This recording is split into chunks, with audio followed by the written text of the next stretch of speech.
की पूजा करने वाले पितरों को प्राप्त याद देव बता देवा जी जी जी बता से आपको इस पे मार्गदर्शन आप कीजिए।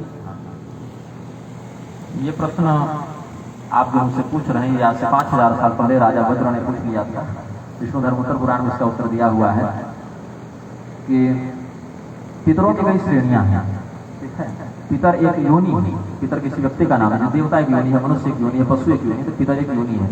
उसमें विश्व देव है, अग्निश्वात है, मर्त्य पितर अलग है। तो जो पितरों की पूजा करते हैं किस रूप में, जो अग्निश्वात संज्ञक पितर हैं, विश्वदेव संज्ञक पितर हैं, जो देवताओं की श्रेणी में आते हैं, जो अग्निमुखी हैं, कव्य भोजी हैं, ऐसे पितरों की, वो पितर में आपके पूर्वज नहीं आएंगे, वो मर्त्य पितर में आते हैं। वो तो अपने सुख दुख के आधार पर स्वर्ग नरक जाएंगे, अगले जन्म में कहीं फंसेंगे। तो पितरों के दो प्रकार होते हैं, आजान और मर्त्य। मर्त्य मतलब जो मरने के बाद पितृलोक को प्राप्त हुए, वो पितर हुए, वो अपना अपना कर्म भोगते हुए आगे बढ़ जाएंगे।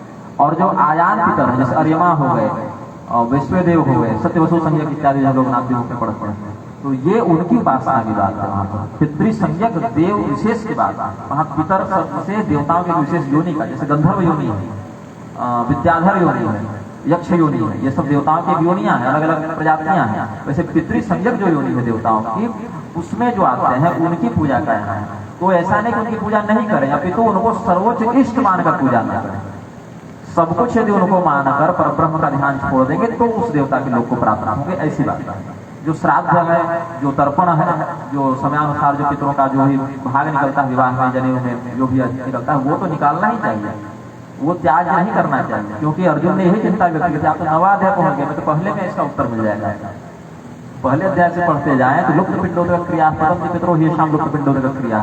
अर्जुन ने यही जिज्ञासा की ना कि अपने पितरों का श्राद्ध नहीं करें, तर्पण नहीं करें, तो दिव्य लोगों का पतन हो जाएगा। तो जो आपका कर्तव्य कर्म है उसको तो करना है, किंतु उसे सर्वोच्च देवता मानकर के जो है हमारे आप ही हैं, आपकी कृपा से हमको सुख दुख सब होना है, मैं आपके अतिरिक्त किसी और देवता को जानता ही नहीं, ऐसा अनन्य भाव से यदि उनकी उपासना करेंगे तो वो मुक्ति देने में समर्थ नहीं है। क्योंकि वो स्वयं मुक्त नहीं है, तो मुक्ति नहीं दे सकते।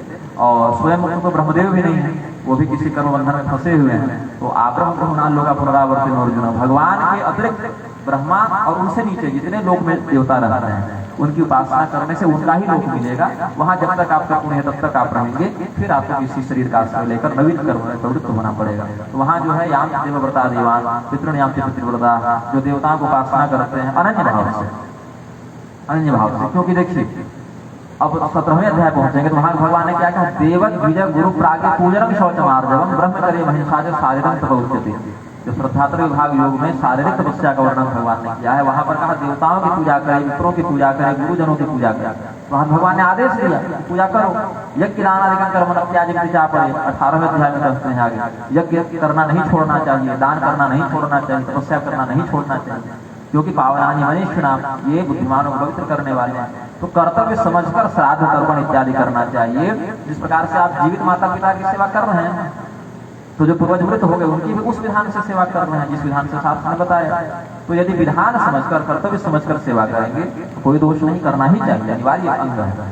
और यदि उनको सर्वोच्च इष्ट मानकर भगवान नारायण की परम सत्ता को, महादेव की परम सत्ता को भूलकर इन्हीं पर आश्रित हो जाएंगे तो इन्हीं को लोग को प्राप्त। तो इनकी पूजा करते हुए ध्यान है कि मैं उनके आदेश से कर रहा हूँ, परम लक्ष्य वो है। जिस प्रकार से आप गाड़ी पर बैठते हैं तो कंडक्टर को सर्वस्व नहीं मान लेते, सर्वस्व लक्ष्य होता है, कंडक्टर केवल एक माध्यम है। वैसे ये सभी देवता इत्यादि जो है पितृगण है, एक माध्यम है। इनकी पूजा अनन्य भाव से नहीं करनी चाहिए, कर्तव्य समझकर करनी चाहिए, अनन्य भाव से केवल परम ब्रह्म की आराधना करनी चाहिए।